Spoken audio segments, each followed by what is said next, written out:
اس سخت سزا کے بعد بھی جب سے بنو قریظہ دوچار ہو چکے ہیں، یہود کے قبائل اب تک اپنی ریشہ دوانیوں سے باز نہیں آتے۔ یہ بات تو کھل کر سامنے آ گئی ہے کہ انہیں مسلمان تو کبھی نہیں بننا اور نہ ان پر کسی معاملے میں اعتبار کیا جا سکتا ہے۔ اب بھی ان کے قبضے میں کئی مستحکم قلعے ہیں اور ان کا وہ رویہ منافقانہ اور مدافعانہ ہے۔ اس لیے مدینہ کے تحفظ کو مد نظر رکھتے ہوئے حضور صلی اللہ علیہ وآلہ وسلم اس نتیجے پر پہنچتے ہیں کہ ان کے خلاف ایک عام مہم ناگریز ہے۔ وہ اگر نہ مسلمان ہوتے ہیں نہ دوست بنتے ہیں تو پھر ان کی قسمت میں غلامی ہی ہے۔ پیغمبر صلی اللہ علیہ وآلہ وسلم اب اس بے سر و سامان فوج کے سربراہ نہیں رہے جو بدر میں لڑی تھی، نہ اس غیر منظم لشکر کے سپہ سالار ہیں جو احد میں بے راہ روی کی مرتکب ہوئی تھی۔ اب آپ صلی اللہ علیہ وآلہ وسلم کے ماتحت ایک ایسی فوج ہے جو تعداد کے لحاظ سے بھی معقول کہی جا سکتی ہے، تربیت یافتہ بھی ہے اور اسلحے سے بھی بخوبی مزین ہے۔ آپ صلی اللہ علیہ وآلہ وسلم نے خود اپنی باطنی صلاحیتوں اور صبر و سکون سے کام لیتے ہوئے سپاہیوں کو فنون حرب اور نقل حرکت کی تعلیم دی ہے۔ انہیں بتایا ہے کہ کب حملہ کرنا چاہیے، اس کے ساتھ ہی ہتھیاروں کے صحیح استعمال اور میدان جنگ کی چالوں کو بھی بخوبی ذہن نشین کرا دیا ہے۔ آپ صلی اللہ علیہ وآلہ وسلم نے اس سلسلے میں پابندیاں ان پر عائد کی ہیں، ان سب کو پہلے اپنے اوپر آزما لیا ہے۔ ان کی محنت و جفا کشی، ان کی خوراک اور ان کی نیند، سب کچھ اس تجربے کے ماتحت ہی معین کی گئی ہے اور اس کا نام فوجی تنظیم ہے، اور انہیں سبق دیا گیا ہے کہ بغیر اس کے دشمن کو کمزور یا حقیر سمجھا جائے۔ اپنے اعلیٰ مقصد، اپنی ہمت و جرت اور اپنے ارباب حل و عقد پر کلی اعتماد رکھیں۔ اب ان سب باتوں کو گرہ میں باندھ کر پیغمبر صلی اللہ علیہ وآلہ وسلم اس فوج کے ذریعے یہودیوں کے مسئلے کو ہمیشہ کے لیے ختم کر دینا چاہتے ہیں۔ چنانچہ آپ 4000 پیادہ فوج اور 2000 سواروں کے جلوس میں مدینے سے نہایت سرعت کے ساتھ اس عزم کو لے کر نکلتے ہیں کہ یہود کی طاقت کا قلعہ کما کر کے ہی واپس لوٹیں گے۔ اگلے چند مہینوں تک اسلامی فوج متقلاً یہودیوں سے نبرد آزما رہتی ہے۔ پہلے ان کا ایک قلعہ سر ہوتا ہے، پھر دوسرا، پھر تیسرا، اور اسی طرح فتوحات کا تانتا بنتا رہتا ہے۔ مسلمان صرف فتح کرنا جانتے ہیں، ان کے ہتھیاروں کے آگے قلعے ریت کے گھروندے ثابت ہوتے ہیں۔ جو مدافعت کرتے ہیں انہیں مسلمانوں کے تیر سینکڑوں کی تعداد میں چھید کر رکھ دیتے ہیں۔ اہل مدینہ کو بے شمار مال غنیمت اور املاک حاصل ہو چکی ہیں۔ نائم، فدق، دادی القرا، سلام، کموس، نتاکا اور خیبر کے مضبوط و مستحکم قلعے یا تو خود ہی ہتھیار ڈال کر بازگان بن گئے ہیں یا پھر انہیں بزور شمشیر فتح کیا جا چکا ہے۔ لیکن ان سب میں خیبر نے بڑی سخت مزاحمت کی ہے۔ یہودیوں کا یہ قلعہ جو بلندی پر واقع اور سنگلاخ چٹانوں سے محفوظ ہے، ان کا نادر ترین جوہر ہے اور تمام عرب اسے ناقابل تسخیر سمجھتا ہے۔ کئی روز تک مسلمانوں کی حربی طاقت اور استطاعت کا امتحان ہوتا رہتا ہے۔ پیغمبر صلی اللہ علیہ وآلہ وسلم اپنے خیمے میں بیٹھ سوچ رہے ہیں کہ اس کو کس طرح سر کیا جائے۔ مختلف صحابہ متضاد تجاویز پیش کرتے رہتے ہیں، لیکن صرف حضرت ابو بکر رضی اللہ تعالیٰ عنہ ہمت کر کے اسلام کا جھنڈا اس کی فصیل پر گاڑنے کے لیے روانہ ہو جاتے ہیں۔ بڑی جرأت اور بہادری سے حملہ کرتے ہیں، لیکن ناکام لوٹنا پڑتا ہے۔ حضرت عمر رضی اللہ تعالیٰ عنہ کے ساتھ بھی یہی واقعہ پیش آتا ہے، لیکن قسمت علی رضی اللہ تعالیٰ عنہ کا ساتھ دیتی ہے۔ کئی محاربوں میں انہوں نے بہت سے یہودیوں کو اپنی تلوار کے گھاٹ اتار دیا ہے، بعض کو فصیل سے نیچے دھکیل کر ہڈی پسلی سرما کر دی ہے، اور چند کو ایسی کارے زخم لگائے ہیں کہ ان کا مندمل ہونا مشکل نظر آ رہا ہے۔ انہوں نے حارث کو خاک و خون میں لتھیڑ کر رکھ دیا اور قلعے کے گورنر مرحب کو بھی اپنے آباء و اجداد سے ملنے آخری سفر پر روانہ کر دیا۔ بالآخر خیبر بھی حضرت علی رضی اللہ تعالیٰ عنہ کے ہاتھوں فتح ہو جاتا ہے، جس کے نتیجے میں اہل اسلام کو بے شمار مال غنیمت حاصل ہوتا ہے۔ شرائط صلح کے لحاظ سے یہودیوں کو اپنی پیداوار کا نصف حصہ بطور خراج مدینے کو حکومت کو ادا کرنا طے پاتا ہے، اور اس کے صلے میں انہیں قید و بند اور غلامی کی زندگی سے نجات مل جاتی ہے۔ یہ فتح اس لحاظ سے بھی قابل ذکر ہے کہ اس سلسلے میں حضور صلی اللہ علیہ وآلہ وسلم کی شادی ایک حسین و جمیل یہودن صفیہ سے ہو جاتی ہے۔ ان کا شوہر جنگ میں ہلاک ہو چکا ہے اور وہ خود مسلمانوں کی قید میں آ گئی ہیں۔ جب شرائط صلح طے ہو چکی تو یہودیوں نے مسلمانوں سے تعلقات استفار کرنے کی غرض سے یہ تجویز پیش کی کہ حضور صلی اللہ علیہ وآلہ وسلم ان کو اپنی مناکحت میں لے لیں۔ خود صفیہ رضی اللہ تعالیٰ عنہ کی بھی یہی خواہش ہے، کیونکہ جس دن سے وہ قیدی بنا کر آپ کے سامنے پیش کی گئی، حضور صلی اللہ علیہ وآلہ وسلم ان کی نظروں میں کھپ گئے ہیں۔ آپ میں وہ تمام خصوصیات موجود ہیں جن کو ایک سمجھدار عورت اپنے خاوند میں تلاش کرتی ہے: جسمانی حسن، معاملات میں صدق، صفائی، ہم عصروں میں عزت و توقیر، انصاف، استقامت اور ان سب سے بڑھ کر عفو اور رحم دلی اور اپنی اس خواہش کے آگے انہوں نے اپنا دین بھی تج دیا اور مسلمان ہو گئی ہیں۔ کسی صاحب اقتدار مرد اور ایک قیدی عورت کے مابین اس شان و شوکت یا خوشی و انبساط کی شادی کا حال تاریخ کے صفحات پر تو کہیں نظر نہیں آتا، لیکن اس سلسلے میں ایک بات البتہ بڑی انوکھی ہے، وہ یہ کہ مہمانوں سے کہا گیا ہے کہ وہ اپنا اپنا کھانا ساتھ لیں، کیونکہ دلہا کو مال غنیمت سے کوئی حصہ نہیں ملتا اور ان کی مالی حالت اتنی بڑی دعوت کی متحمل نہیں ہو سکتی، لیکن پھر بھی دعوت بڑی پرمسرت ثابت ہوتی ہے، کیونکہ صفیہ کے حسن کی داستان تمام عرب میں مشہور ہے، اور خیبر کی فتح خود ایسا واقعہ ہے جس پر فاتحین جس قدر بھی ناز کریں کم ہے۔ صفیہ رضی اللہ تعالیٰ عنہ دنیا کے اس عظیم فاتح کے خیمے میں رخصت ہو کر آ گئی ہیں اور نازاں ہیں کہ ان کی قسمت کے دروازے کھل گئے ہیں۔ چند روز بعد حارث کی بیوہ اور مرحب کی بہن نے، جو دونوں خیبر کے محاصرے میں اپنے اپنے شوہروں سے ہاتھ دھو چکی تھیں، حضور صلی اللہ علیہ وآلہ وسلم کے اعزاز میں دعوت دی۔ جب سب مہمان جمع ہو گئے تو زینب نے ان کے سامنے ایک بھنا ہوا دمبا لا کر رکھا۔ حضور صلی اللہ علیہ وآلہ وسلم نے اس کا پہلا ہی لقمہ لیا تھا کہ طبیعت میں استکبرہ پیدا ہوا اور آپ نے یہ کہہ کر اسے تھوک دیا کہ اس میں زہر کی آمیزش ہے۔ اس احتیاط کے باوجود بھی اس کا اثر ہو گیا اور کئی روز تک طبیعت ناساز رہی، لیکن آپ صلی اللہ علیہ وآلہ وسلم کے ایک صحابی بشرا بن برا آپ کے ہاتھ ڈالنے سے قبل ہی اس ایک نوالہ کھا چکے تھے۔ ان کی حالت زیادہ خراب ہوئی اور انہوں نے نہایت تکلیف سے جان دی۔ مروجہ قانون کے بموجب بشر کے خاندان والوں نے زینب کو اپنے قبضے میں لے لیا۔ جب ان کے گلے پر چھری رکھی گئی تو وہ بہت چیخی چلائی، لیکن اس وقت تک گلا کٹ چکا تھا، خون جاری ہو چکا تھا اور بہتا ہوا دہلیز تک پہنچ چکا تھا۔ خون کا بدلہ خون سے لیا جا چکا تھا، اب رحم کا سوال ہی پیدا نہ ہوتا تھا۔ صلح حدیبیہ جس پر حضرت عمر رضی اللہ تعالیٰ عنہ اور بعض دوسرے جلیل القدر صحابہ اتنے مایوس ہوئے تھے، بڑی کامیابیوں کا پیش خیمہ ثابت ہو رہی ہے۔ عرب کے شہروں میں مدینہ کبھی بھی اتنا نامور نہ ہوا تھا جتنا آج ہے، اور وہاں کے حکمران کا شمار اب دنیا کے بڑے بڑے فرمان رواؤں میں ہونے لگا ہے۔ یہودیوں کے خلاف مہمات نے آپ کے نام اور ساتھ ہی اسلام کی عظمت میں چار چاند لگا دیے ہیں۔ کئی سال ہوئے جب آپ صلی اللہ علیہ وآلہ وسلم مکہ میں تشریف رکھتے تھے۔ اس وقت یہ بات آپ پر واضح کر دی گئی تھی کہ اسلام قریش ہی کی اصلاح کے واسطے نہیں آیا، بلکہ اس کا مقصد تمام دنیا کو ہدایت دینا اور نور ایمان سے منور کر دینا ہے۔ اسلام کا خدا ابتدا ہی سے رب العالمین یعنی دو جہاں کا مالک ہے۔ وہ رب الناس، ملک الناس، الہ الناس یعنی تمام انسانوں کا پروردگار، بادشاہ اور حاجت روا ہے۔ صرف یہودیوں، عیسائیوں یا مسلمانوں ہی کا نہیں، بلکہ تمام مخلوقات اور ہر ذی روح شے کا خدا وہی ہے۔ اس لیے جو پیغام آپ پہنچا رہے ہیں، جو تبلیغ آپ فرما رہے ہیں، وہ کسی محدود طبقے یا خطہ ارض کے لیے نہیں ہے، لیکن ابھی تک اس کا موقع نہیں مل سکا کہ آپ اس پیام کو اپنے ارد گرد کے علاوہ دوسروں تک بھی پہنچا سکیں۔ اب جو اسلام کو سکون و اطمینان میسر آیا ہے تو پیغمبر صلی اللہ علیہ وآلہ وسلم محسوس فرماتے ہیں کہ اب وہ وقت آ گیا ہے کہ اس پیام کو دوسری قوموں تک پہنچا دیا جائے۔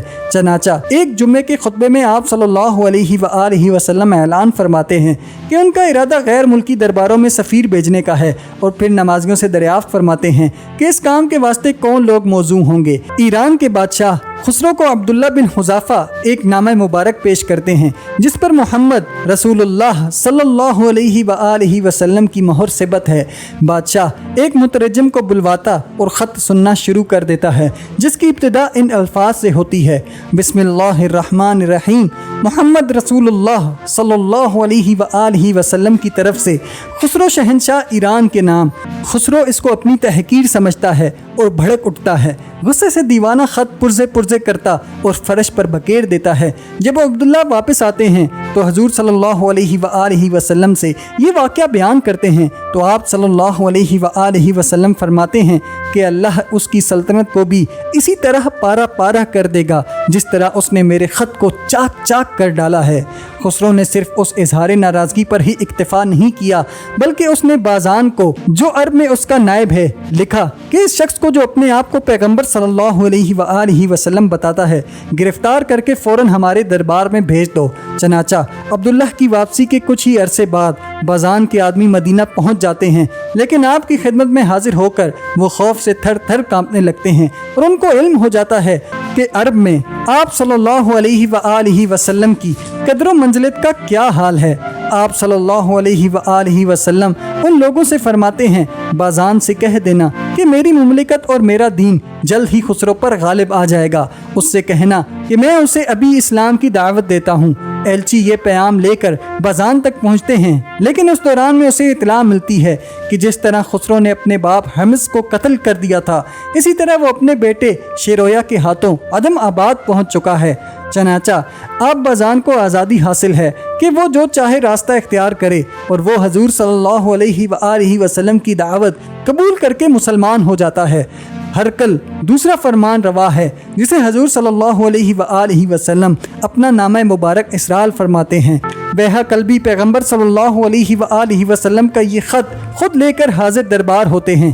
کیسر اسے بڑے اہتمام سے لیتا اور پڑھوا کر سنتا ہے۔ تحریر ہے، بسم اللہ الرحمن الرحیم، محمد رسول اللہ صلی اللہ علیہ وآلہ وسلم کی طرف سے شہنشاہ ہرقل کے نام، جو شخص ہدایت کے راستے پر چلنے والا ہو اس پر سلامتی ہو۔ میں تمہیں اسلام کی دعوت دیتا ہوں، اسلام قبول کر لو تو تم کو خدا دگنا اجر دے گا، اور اگر تم نے اسے قبول نہ کیا تو اہل ملک کا گناہ بھی تمہارے سر ہوگا۔ اے اہل کتاب، ایک بات پر متفق ہو جاؤ کہ ہم سوائے خدائے واحد کے کسی کی عبادت نہ کریں اور کسی کو اس کا شریک نہ بنائیں، اور اگر تم اسلام کی دعوت قبول نہیں کرتے تو کم از کم اتنا کرو کہ مدینے کی اسلامی سلطنت کو تسلیم کر لو۔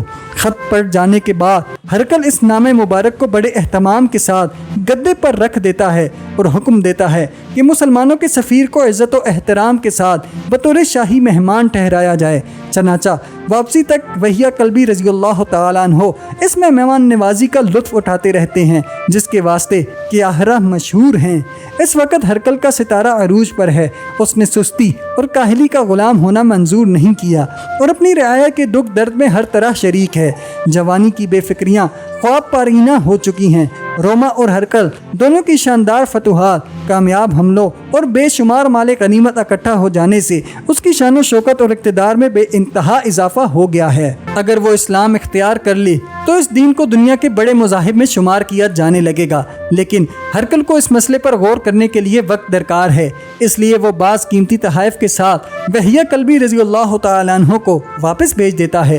اس دوران میں وہ ابو سفیان سے، جو ایک کاروباری سفر پر غزہ آئے ہوئے ہیں، پیغمبر صلی اللہ علیہ وآلہ وسلم اور اسلام کے متعلق تفصیلات سے دریافت کرتا ہے، اور انہیں باوجود حضور صلی اللہ علیہ وآلہ وسلم کی مخاصمت کے سچی بات بتانی پڑتی ہے کہ جی حضور صلی اللہ علیہ وآلہ وسلم ان کے تابعین میں روز بروز اضافہ ہوتا جا رہا ہے اور آج تک کسی نے ان کو نہیں چھوڑا۔ جس زمانے میں وحیہ کلبی رضی اللہ تعالیٰ عنہ یونانی دربار میں پیش ہو رہے تھے، حاتب رضی اللہ تعالیٰ عنہ قاؤقوس یعنی مصر کے قبطی بادشاہ کے پاس اسی غرض سے پہنچتے ہیں۔ قاؤقوس کو یونانیوں سے نفرت ہے، وہ انہی کے ماتحت مصر کا فرمان روا ہے، لیکن وہ اعلانیہ مسلمان ہو کر نئی مصیبتیں سر لینے پر تیار نہیں۔ وہ آپ صلی اللہ علیہ وآلہ وسلم کے سفیر کا پورا احترام کرتا ہے اور دعوت اسلام کے جواب میں لکھتا ہے، محمد صلی اللہ علیہ وآلہ وسلم بن عبداللہ کے نام قاؤقوس رئیس قبطہ کا سلام علیک۔ میں نے وہ خط پڑھا جس میں آپ نے مجھے اسلام لانے کی دعوت دی ہے، اس پر غور کرنے کی ضرورت ہے اور میں ایسا ہی کر رہا ہوں۔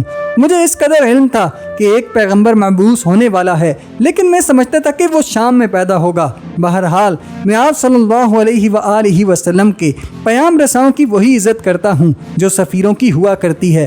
وہ آپ کی خدمت میں میری طرف سے 2 قبطی لڑکیاں پیش کریں گے جن کا تعلق بہت اونچے گھرانوں سے ہوگا۔ اس کے علاوہ میں آپ کے واسطے ایک سفید خچر اپنے ملک کا بنا ہوا، کچھ کپڑا اور اعلیٰ قسم کا شہد اور مکھن بھیج رہا ہوں۔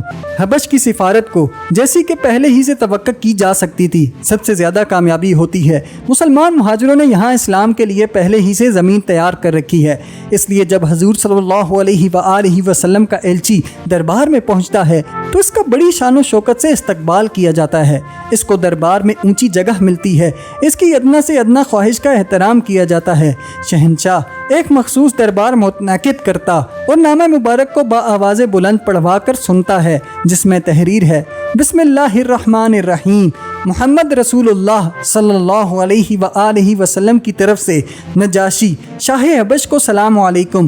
حمد خدائے وحدہ قدوس رب العالمین میں اس کی شہادت دیتا ہوں کہ حضرت عیسیٰ علیہ السلام بن مریم روح اللہ ہیں، وہ کنواری مریم کے فرزند ہیں۔ انہیں خدا تعالیٰ نے اپنی روح اسی طرح پھونکی جس طرح حضرت آدم علیہ السلام میں پھونکی تھی۔ جہاں تک میرا تعلق ہے میں اس کا محض ایک پیغمبر ہوں۔ میرا کام صرف یہ ہے کہ میں آپ کو اپنی طرف بلاؤں تاکہ آپ خدائے وحدہ لا شریک کو ماننے لگیں، جس کا کوئی ثانی نہیں، جس کے قبضے میں زمین و آسمان کی تمام مخلوق ہے۔ مجھے امید ہے کہ یہ نصیحت کار ہوگی۔ شہنشاہ نامہ مبارک کو اپنی آنکھوں سے لگاتا تخت سے نیچے اترتا اور تمام دربار کے سامنے، جس میں جعفر رضی اللہ تعالی عنہ بھی شامل ہیں، اسلام کا کلمہ پڑھتا ہے اور پھر حضور صلی اللہ علیہ وآلہ وسلم کے خط کا جواب اس طرح لکھواتا ہے: بسم اللہ الرحمن الرحیم، محمد رسول اللہ صلی اللہ علیہ وآلہ وسلم کی خدمت میں نجاشی سلام پیش کرتا ہے: السلام علیکم ورحمۃ اللہ۔ خدا آپ پر درود بھیجے۔ میں گواہی دیتا ہوں کہ سوائے اللہ کے کوئی معبود نہیں جس نے مجھے اسلام کا راستہ دکھایا۔ یا رسول اللہ، میں نے آپ کا نام مبارک پڑھا۔ آپ صلی اللہ علیہ وآلہ وسلم نے حضرت عیسیٰ علیہ السلام کے متعلق جو تحریر فرمایا ہے وہ صحیح ہے۔ میرا ایمان ہے کہ آپ نبی برحق ہیں۔ میں نے جعفر رضی اللہ تعالیٰ عنہ اور درباریوں کے سامنے کلمہ توحید پڑھا ہے اور میں اپنے بیٹے کو آپ کی خدمت میں بھیج رہا ہوں، لیکن اگر آپ کا حکم ہوگا تو میں خود بیعت کرنے اور آپ صلی اللہ علیہ وآلہ وسلم کی تعلیمات سننے کے واسطے ضرور حاضر ہو جاؤں گا۔ بنو غسان کے عیسائی فرما روا شرجیل بن عمرو کا جواب بہت زیادہ نامعقول ہے۔ یہ خاندان وسطی عرب کے علاقے میں آباد ہے اور ان کی ریاست کے حدود شام تک پھیلے ہوئے ہیں۔ اس نے آپ کے نامہ مبارک کا جواب تمسخرانہ انداز میں لکھا۔ اس کے الفاظ یہ ہیں: میں اس کا جواب خود وہاں پہنچ کر دوں گا۔ واپسی کے دوران حضور صلی اللہ علیہ وآلہ وسلم کے ایلچی کو بھی غالباً اس کے اشارے سے قتل کر دیا گیا۔ حضور صلی اللہ علیہ وآلہ وسلم کو جب اس کا علم ہوا تو آپ صلی اللہ علیہ وآلہ وسلم نے بنو غسان سے بدلہ لینے کا عہد فرمایا۔ یمن کے بادشاہ حوازن کا جواب بھی کچھ اس طرح کا اشتعال انگیز ہے: محمد سے کہہ دینا کہ اگر انہوں نے دوبارہ مجھ سے اسلام کی بات کی تو میں جنگ کے شعلے مدینے تک پہنچا دوں گا۔ اس پر حضور صلی اللہ علیہ وآلہ وسلم نے ارشاد فرمایا کہ میں اس کو کبھی اس بات کی اجازت نہیں دوں گا۔ بحرین کے بادشاہ نے، جس کی حکومت خلیج فارس کے کنارے کنارے دور تک پھیلی ہوئی ہے، بڑا معقول طریقہ اختیار کیا۔ وہ یہ کہ ماں اپنی تمام رعایا کے دار اسلام میں شامل ہو گیا۔ اس کے علاوہ اسلام دوسری سمتوں میں بھی فتوحات سے ہمکنار ہو رہا ہے۔ دور دراز غیر متوقع گوشوں کے لوگ بھی جوک در جوک آ کر مسلمان ہو رہے ہیں۔ ان میں سب سے نمایاں ہستی خالد بن ولید کی ہے، جس کی وجہ سے مکے میں تہلکہ مچ گیا ہے۔ قریش کے کسی ایک شخص کا اسلام لانا فی نفسہ کوئی اہم واقعہ نہیں، کیونکہ مسلمانوں کی تعداد کا ایک بڑا حصہ قریشی النسل ہی ہے، لیکن ولید کے بیٹے خالد کی بالکل ایک جداگانہ حیثیت ہے۔ خود انہوں نے ذاتی طور پر دلیری، شجاعت اور جواں مردی کے بڑے بڑے کارنامے سر انجام دیے ہیں۔ فاتح احد ہونے کے باعث انہیں بڑا کامیاب اور ہونہار فوجی جنرل سمجھا جاتا ہے اور ان سے قوم کی بہت سی امیدیں وابستہ ہیں۔ وہ ایک عرصے تک اسلام دشمنی میں بڑا نمایاں کردار بھی ادا کرتے رہے ہیں، لیکن اب وہ کون سی شے ہے جس نے انہیں اپنے دین اور باپ دادا کے بتوں سے برگشتہ کر دیا ہے؟ کیا یہ الولعزمی کے جذبات ہیں؟ کیا وہ سمجھتے ہیں کہ مسلمانوں میں شامل ہو کر انہیں اپنی قابلیت کے اظہار کا موقع مل جائے گا؟ کیا وہ دنیاوی طمع کے سبب سے ایسا کر رہے ہیں اور اہل اسلام نے ان سے کسی بڑے عہدے کا وعدہ کر لیا ہے؟ یہ سب بازاری باتیں ہیں۔ کہا جاتا ہے کہ بعض موقعوں پر مرد بوڑھی عورتوں کو مات کر دیتے ہیں۔ اس قسم کا یہ بھی ایک واقعہ ہے، لیکن نہیں۔ خالد خود اپنی سمجھ بوجھ کو کام میں لا کر اونچ نیچ سمجھ کر مسلمانوں کی صف میں شامل ہوئے ہیں، جس طرح ان سے قبل حضرت عمر رضی اللہ تعالیٰ عنہ اسلام لائے تھے یا اور بہت سے اسلام لا چکے ہیں۔ انہیں نہ کسی عہدے کی تمنا ہے، نہ وہ کوئی رعایت چاہتے ہیں۔ انہوں نے تو اپنے دل کی آواز پر لبیک کہا ہے۔ اس میں نہ کسی حجت کی گنجائش ہے، نہ کسی دلیل کی ضرورت۔ کسی زمانے میں وہ بڑے زبردست کٹر ثابت تھے، اب توبہ کر کے وہ اتنے ہی باعمل مسلمان بن چکے ہیں جن قابلیتوں اور صلاحیتوں کے ساتھ وہ اب تک کفار کی خدمت کر رہے تھے، اسی طرح اب اسلام کے واسطے سینہ سپر بن چکے ہیں۔ خالد رضی اللہ تعالیٰ عنہ نے ایک مثال قائم کر دی ہے۔ اس کے بعد دوسرے بھی اسی راستے پر گامزن ہونے لگے ہیں۔ وہی عمر بن العاص جنہوں نے 2 مرتبہ قریش کی طرف سے مسلمانوں کے خلاف حبشہ میں وکالت کی تھی، خانہ کعبہ کے مجاور عثمان بھی انہی کا ساتھ دے رہے ہیں۔ اب کون کہہ سکتا ہے کہ ان کے سامنے کوئی دنیاوی مفاد تھا؟ انہیں تو ایک بڑا عہدہ ملا ہوا تھا، عزت تھی، چڑھاوے چڑھتے تھے، یہ سب انہوں نے ایک معمولی حیثیت کے مسلمان بننے کی خاطر ترک کر دیا، جہاں ظاہر ہے کہ یہ تمام چیزیں انہیں میسر نہیں ہو سکتی۔ اہل اسلام ان لوگوں کے اپنے زمرے میں آ جانے سے بے حد خوش ہیں، کیونکہ اب انہیں ایک زرعی مستقبل نظر آنے لگا ہے۔